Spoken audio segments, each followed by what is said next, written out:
అమరావతిలోని GVMC VMRDA అధికారులతో రాష్ట్ర మున్సిపల్ శాఖ మంత్రి పొంగూరు నారాయణ సమీక్షా సమావేశం నిర్వహించారు.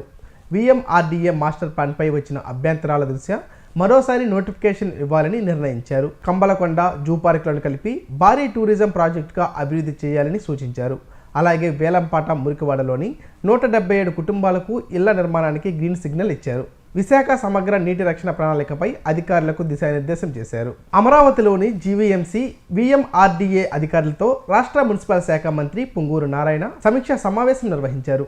వీఎంఆర్డీఏ మాస్టర్ ప్లాన్పై వచ్చిన అభ్యంతరాల దృష్ట్యా మరోసారి నోటిఫికేషన్ ఇవ్వాలని నిర్ణయించారు. కంబలకొండ జూ పార్కులను కలిపి భారీ టూరిజం ప్రాజెక్టుగా అభివృద్ధి చేయాలని సూచించారు. అలాగే వేలంపాట మురికివాడలోని 177 కుటుంబాలకు ఇళ్ల నిర్మాణానికి గ్రీన్ సిగ్నల్ ఇచ్చారు. విశాఖ సమగ్ర నీటి రక్షణ ప్రణాళికపై అధికారులకు దిశానిర్దేశం చేశారు.